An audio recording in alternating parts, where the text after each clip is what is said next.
Today, we're going to look at the Annunciation Catholic School shooting. I'm a licensed professional counselor, and I talk about crime psychology. The community in Minnesota is reeling. The school, the staff, the parents, they're in a state of shock. They need our support. They need our prayers. They need our thoughts. And I want to talk about and bring this to light. I've talked about other school shootings in my previous videos, and I think it's worth noting that there is psychology behind these shootings. Today, we're going to look at the shooter of Annunciation Catholic School shooting, Robin Westman. It happened on August 27, 2025 in Minneapolis. The students were excited to be back at school. The staff was ready to welcome the students into a new school year. They were in mass, they were praying, and lots of excitement and expectation for the upcoming school year. And that day was shattered by Robin Westman. This was a small faith-based school. It's a Catholic school, and it was in the Southwest neighborhood that serves kids from kindergarten through 8th grade. It's a spot where families really felt safe to drop their kids off. It was a fun place for the kids to be. The teachers and the staff loved the students. This was a close, tight-knit community, and they were eager that morning until Robin Westman shot through those windows. Without warning, shots rang out in shattered windows. 2 children, an 8-year-old and a 10-year-old, were killed in the attack.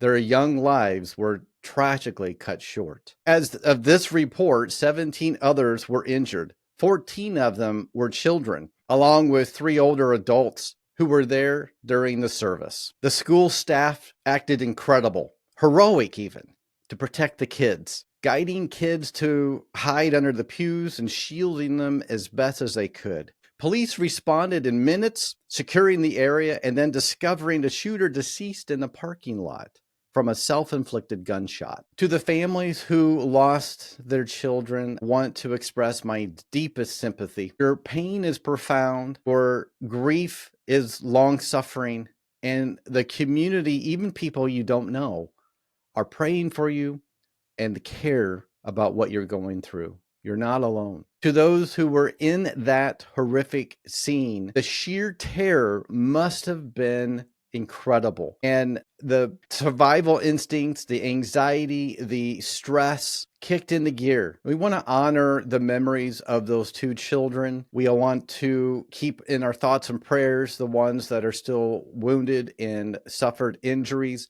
We also want to keep the school staff, the teachers, the parents in our thoughts and prayers. The victims' names are not publicly available right now. We want to keep their privacy, but this is a story that we need to talk about. It's an epidemic that's happening across our nation. You know, if you watch the news, that there have been hundreds of school shootings, and there have been hundreds more that have been prevented that the news doesn't even pick up.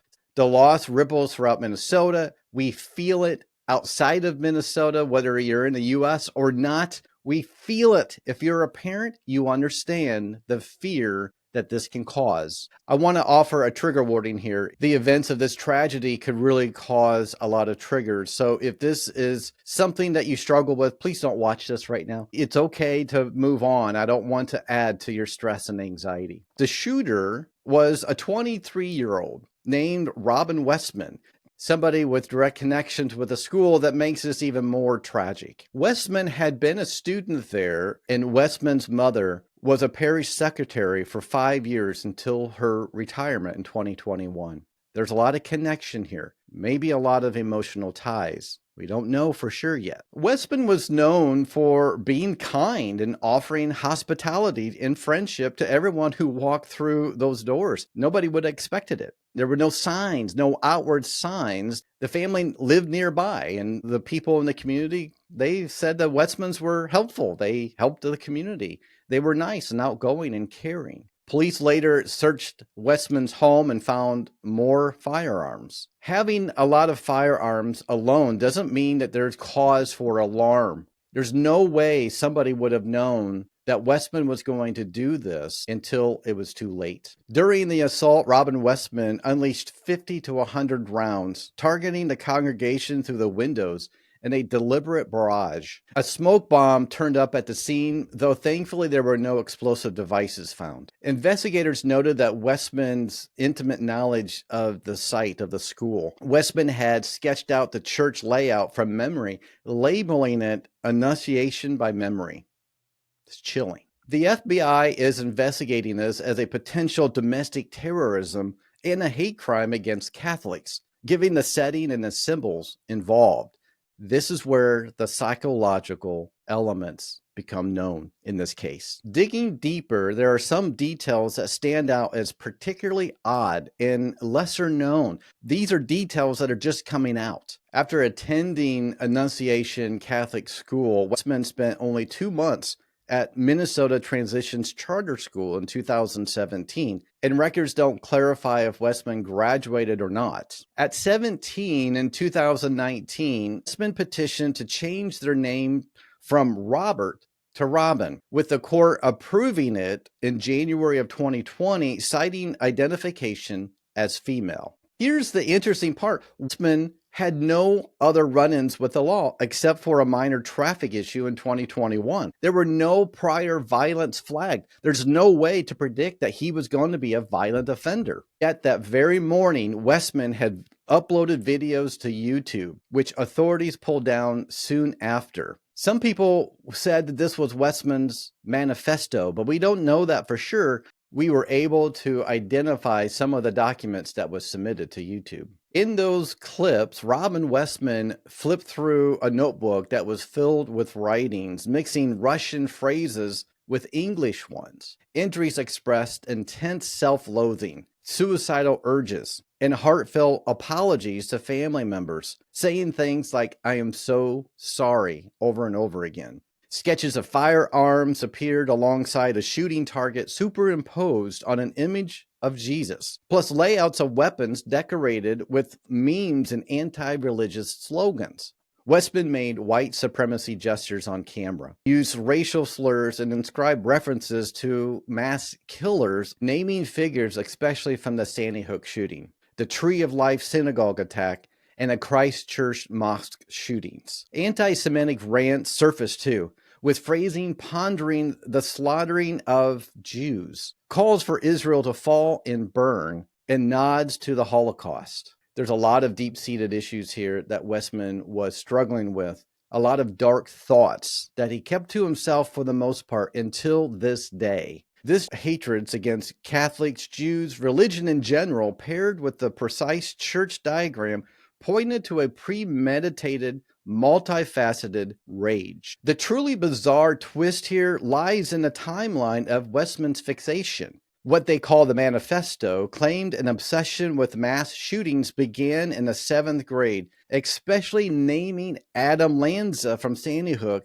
as a point of morbid interest. I see this often with school shooters. They identify with a particular shooter or an event, and that is something that they study, and they want to emulate that. I also want to mention that history tells us that contagion is very likely. When one mass shooting happens, there tends to be others. And if you're contemplating doing something similar to what Westman did, I want to encourage you to reach out for help before it's too late. Westman did report about chatting with friends about these events back then, suggesting this darkness simmered for over a decade, but there's no way his friends could have known what was going to happen this day. Attacking a former school, a place tied to family and childhood, feels like a profound betrayal of trust and pent-up rage. It's jarring that someone without a violent past could nurture this secretly,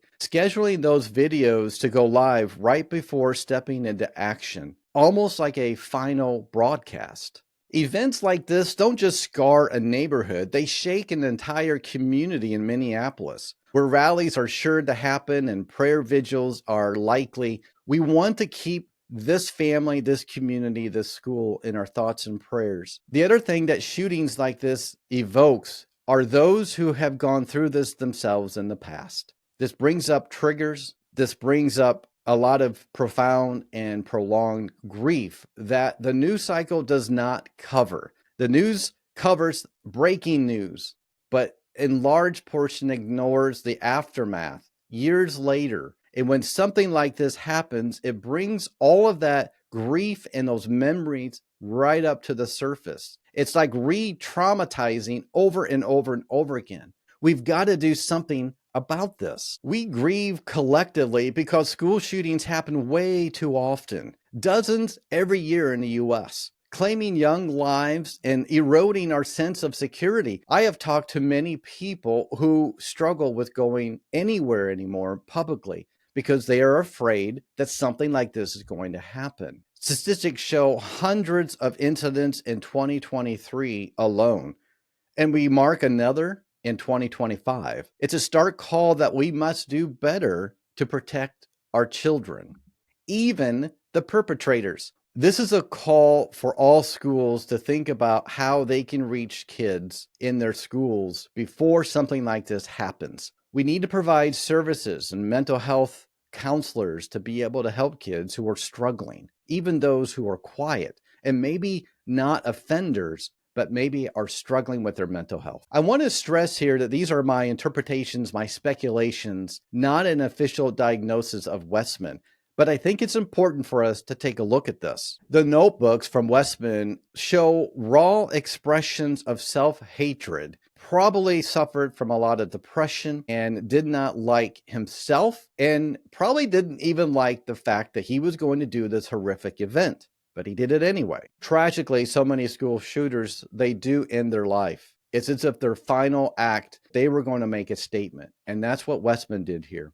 He made a statement, and that statement rings out very loud, and it's caused a lot of grief for so many people. Fixing on violent role models from adolescence could indicate maladaptive coping mechanisms, channeling feelings of alienation or inadequacy into fantasies of control. In psychology and mental health, we recognize and observe how untreated trauma or identity confusion and challenges might fuel this, though it's crucial to note that most people navigating similar issues never resort to violence like this. It just so happened that Westman going through a perfect storm. He had the means, he had the rage, he had the self-loathing, he had a plan to end his life, and he did it with malice. Westman's gender transition and name change might tie into a broader identity conflicts, potentially amplifying isolation if support was inconsistent, but purely speculative here, as families seem to be accepting of those changes that he was going through. But we know how society judge those who are struggling with their identity. We know that there's a lot of isolation that can happen. And maybe that's what Westman was experiencing.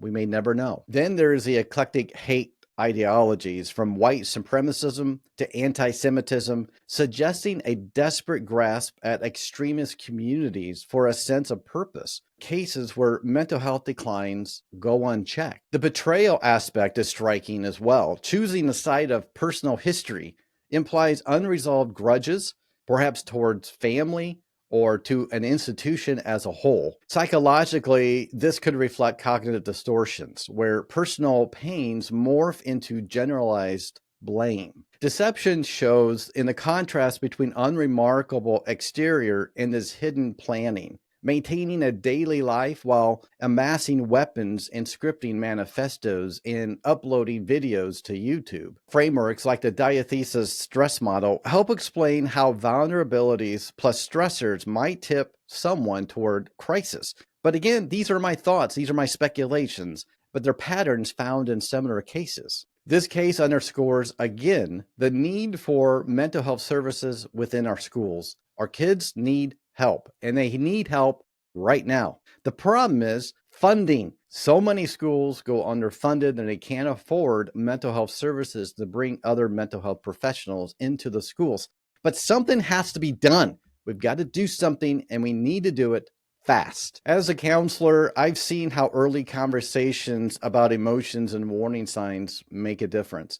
I've worked with kids in the schools who have experienced a lot of trauma and abuse and hurt and pain and isolation. Many times they just need someone to talk to them, to understand, to be there to support them. Other times, more intense services are needed, but we need boots on the ground in the schools of professional counselors and therapists and psychologists to help these kids who are struggling. We owe it to our kids to prioritize mental health services in our schools nationwide, turning grief into action and to prevent tragedies like this from happening again. Another tragic school shooting. What did you think about this case? As it continues to unfold, we're probably going to learn more and more information. Several years ago, when I was working in the school system, I had a parent reach out to me from another school shooting that happened in Florida. They asked me to do a video to comfort the parents in the community, and I was honored that I was asked. If you have been affected by a school shooting personally, whether this case or a former case, and you would like me to help you with a video or some encouragement, I'm happy to do that. Just reach out to me. Again, my thoughts and my prayers go out to the family members of Annunciation Catholic School. I am so sorry you're going through this, and we support you, even people who don't know you. We stand with you. Thank you for joining me today, and until next time, stay curious, stay safe.